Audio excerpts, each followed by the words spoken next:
Nos enfants, nous leur montrons un Christ blanc, nous leur montrons des anges blancs. Et quand nous parlons de Dieu, nous pensons même déjà, nous l'avons déjà coloré en blanc.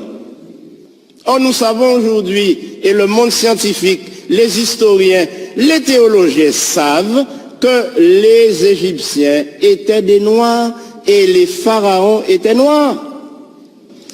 Alors, Moïse était le plus grand noir célèbre que l'on connaisse. Et ceci a été prouvé par le plus grand savant du XXe siècle. Mais j'aimerais vous inviter à lire en Genèse chapitre 2 pour découvrir que le jardin d'Éden était en Afrique centrale. Et quand nous disons que l'Afrique est le berceau de l'humanité, nous oublions malheureusement que l'Afrique a été à l'origine de toutes les sciences, de toutes les connaissances, à l'origine de tout ce que nous avons dans cette civilisation occidentale européenne, mais qui a été détruit lors des conquêtes. Et on a cassé les nez de toutes les statues égyptiennes pour qu'on ne voit pas le caractère négroïde. À la question, mais quelle est la couleur de Jésus? Mais ce que j'ai découvert en étudiant les généalogies, c'est que toute l'ascendance de Jésus, depuis Abraham, est de lignée noire. Je crois que nous devons revenir à la parole de Dieu. Alors, mes amis, Abraham était un noir qui vivait dans un pays noir avec une femme noire, Sarah. Nous allons entamer la partie la plus intéressante. Voilà une preuve claire que le peuple hébreu n'a jamais été blanc. Le président, l'ex-président égyptien, le premier président égyptien, je crois, Nasser, Gamal El Nasser.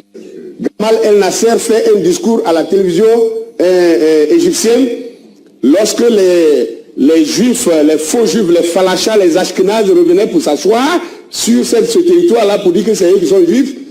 Gamal El Nasser fait le discours, il dit, nous les Arabes, nous ne vous accepterons jamais parce que vous, les juifs, vous êtes partis d'ici étant noirs et vous revenez blancs. C'est un discours qui est sur YouTube. C'est sur Internet. Les gens ne s'informent pas et veulent attaquer ce qu'ils ne connaissent pas. Cet homme-là, il connaissait la vérité, c'est pourquoi il a fait ce discours. Il dit, vous êtes partis d'ici étant noirs. Comment vous revenez ici étant blancs?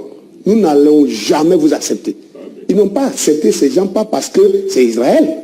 Ils ne les ont pas acceptés parce que c'est un faux peuple, ce n'est pas Israël. Hitler, dans son livre Mein Kampf, il dit que le jour où le monde connaîtra la vérité sur le peuple de Dieu, le joyau que l'Amérique a volé, il dit c'est négro que l'Amérique a volé à Dieu, qui est le joyau de Dieu. Il dit il y aura la troisième guerre mondiale. David et Salomon étaient des blancs, des noirs albinos. Il y a des blancs parmi nous, mais qui ne sont pas occidentaux. Je venais de vous les montrer tout à l'heure. Nos albinos. J'ouvre une parenthèse pour vous dire, ce que je dis là, c'est la science qui le dit. La science dit que la race noire est une race multigénétique. Multigénétique, ça veut dire qu'un couple noir peut mettre au monde un enfant complètement blanc. Ce que nous appelons les albinos. Ça veut dire qu'un couple noir peut mettre un enfant au monde qui est noir, mais ses yeux sont bleus. Ça ne veut pas dire que ta femme t'a trompé avec un blanc. Non. C'est des gènes qui sont dans l'homme noir. Ça veut dire qu'une femme noire et un homme noir peuvent mettre au monde un enfant totalement noir avec des yeux verts et des cheveux lisses. Mais c'est toujours un Africain. Ça veut dire. Mais c'est jamais le contraire. Un couple blanc ne peut jamais mettre au monde un enfant noir. Jamais. Si ça a lieu, c'est que la femme doit dire la vérité à son mari. Ça n'existe pas. Ce n'est même pas possible. Alors vous qui croyez le message, vous comprenez maintenant pourquoi le prophète a dit que l'homme noir a plus de 1000 qualités que l'homme blanc ne peut jamais avoir. C'est parce que la race noire est une race multigénétique. La race noire est la race mère, la race souche. Les gens se sont achoppés, je ne sais pas, à la religion. Quand j'ai dit que Adam et Ève étaient noirs, faut couper. Non, tel n'a pas dit ça. C'est pas parce que tel n'a pas dit ça que c'est pas la vérité. Lui-même, il a dit que le jardin d'Éden était où? En Afrique. Et la Bible dit Dieu a pris le limon. En fait, quand on dit il a pris la poussière, la vraie tradition nous dit le limon de la terre. Le limon, c'est pas la simple terre, le limon. Et en français, ce qu'on appelle le limon, allez dans les bas-fonds, regardez quand les eaux de ruissellement entraînent les feuilles mortes, les arbres pourris et tout ça, quand ça descend dans l'eau, ça va se coucher en bas là-bas, n'est-ce pas? Et si vous mettez votre main en bas là-bas pour tirer cette substance-là, elle est noire, brillante. C'est ça qu'on appelle le limon de la terre. Donc la Bible dit que Dieu n'a même pas utilisé la simple terre, mais c'est le limon. C'est-à-dire la terre la plus pourrie et la plus noire pour faire Adam et Ève. Donc ils devaient être de quelle couleur? C'est aussi simple que ça. C'est comme de l'eau à boire. On n'a pas besoin que quelqu'un vienne nous confirmer ça. Une fois c'est prouvé que le peuple d'Israël était noir déjà, toute personne blanche au milieu de ce peuple noir-là ne pouvait pas être des blancs occidentaux. Ce n'était pas des leucodermes comme on les appelle. C'était des noirs africains, des blancs africains, c'est-à-dire des albinos. David est né dans un peuple noir. Le peuple hébreu de Dieu est noir. Et si lui seul, il est roux ou blond, allez dans les magasins. Il y a des Africains qui sont révoltés, qui ont commencé à fabriquer les poupées noires en fin d'année. Lequel des pères ou des mères ici est déjà allé acheter une poupée noire? Vous venez donner à son... Même si tu achètes, tu viens donner à ton enfant, il va jeter. Il dit, je ne veux pas ça. Pourquoi? Il dit, non, moi je veux blanc là. Vous croyez que c'est quoi? C'est un travail qui a été fait. Année après année. Génération après génération. Un blanc a beau être chrétien, rempli du Saint-Esprit, il est prophète, il est quoi que ce soit, il a un peu de racisme vers le noir. Personne ne peut me dire le contraire. Vous ne pouvez pas comprendre comment ces gens-là se sentent dans leur chair. Et nous sommes assis ici, des gens osent me traiter, moi, de raciste, parce que je dis que les Hébreux sont noirs. Que je dis que Jésus est noir. Donc ça veut dire que je suis un raciste.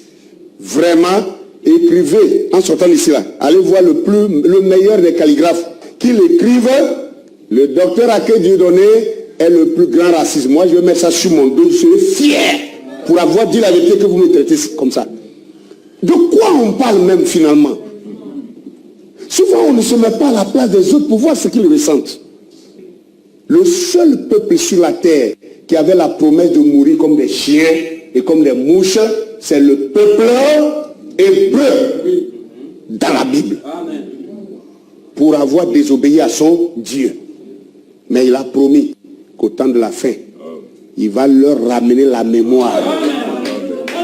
Quand la mémoire du peuple d'Israël commence à revenir, le peuple d'Israël va premièrement reconnaître son identité. C'est ce qui est en train de se passer. Est-ce que ce n'est pas une vérité que sur la terre ici, le seul peuple qui a été vendu comme des animaux, ce sont des Noirs? Montrez-moi un seul juif qui est assis en Palestine là-bas, les blancs que vous considérez comme des Hébreux qui ne sont pas là. Montrez-moi un seul blanc qui a été vendu. Et où? Et par qui? En quelle année? Qui l'a payé? Et qui l'a vendu? Et qui l'a payé? On l'a amené où? Moi je vous dirai, des gens qui ont été vendus, c'était des Noirs. Je peux vous montrer où on les a amenés et je peux vous dire encore où ils sont. Et vous voyez, c'est ça là, les gens trouvent que moi je suis un raciste. Il suffit de regarder l'attitude, le caractère de ce peuple-là. Vous voulez que je dise? Le prophète dit. Il dit que de toutes les races qui sont sur la terre, il dit l'homme blanc est le plus grand meurtrier. Il dit c'est le renégat. Il dit partout où l'homme blanc va, le péché l'accompagne. Vous n'avez pas lu ça? Donc dans la Bible, là, qui partait partout avec le péché si ce n'est pas Caïn? Et le prophète n'a pas dit un blanc. Il dit l'homme blanc. C'est-à-dire c'est toute la race qui est comme ça. Qui crée la guerre dans le monde?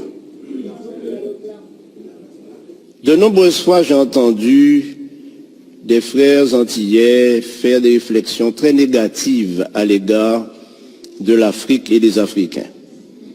Mon problème est que c'est le résultat d'une coalition internationale dans le cadre du conflit cosmique où les médias du monde entier se sont ligués contre ceux qui ne sont pas décolorés.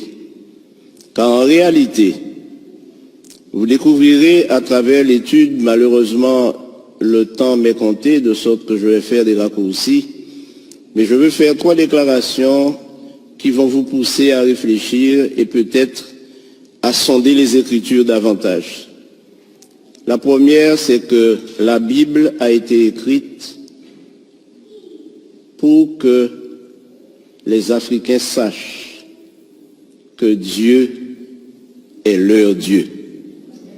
La deuxième chose que je vais dire, c'est que le peuple d'Israël est un peuple noir. Et la troisième chose que je dirai, c'est que nous, Antillais, descendants d'esclaves, il y a probablement parmi nous des descendants des tribus d'Israël. Alors plusieurs fois nous avons dit, mais c'était pour les Juifs. Nous ne sommes pas Juifs. Nous ne sommes pas Israélites. Je fais la différence entre Israélites et Israéliens. Et qui sommes-nous? Et volontiers, nous nous décrivons comme des païens ou des païens convertis. Mais attention. Pour répondre à toutes les questions que j'ai soulevées, et ne m'en veuillez pas, il faut commencer par répondre à une première question. Où Dieu a-t-il planté le jardin d'Éden? Alors certains me diront toutes sortes de lieux géographiques. Mais si nous lisons attentivement, et j'aimerais, frère, vous dire que lire la Bible n'est pas suffisant. Mais ce qui est important, c'est de sonder les Écritures, questionner notre foi et questionner nos pratiques. Mais j'aimerais vous inviter à lire en Genèse chapitre 2 pour découvrir que le jardin d'Éden était en Afrique centrale. Je pourrais m'arrêter là et vous laisser partir frustré. Et probablement vous posant des questions en vous disant, mais ce pasteur qu'on a invité aujourd'hui, d'où vient-il? Qui est-il? Quel étrange personnage.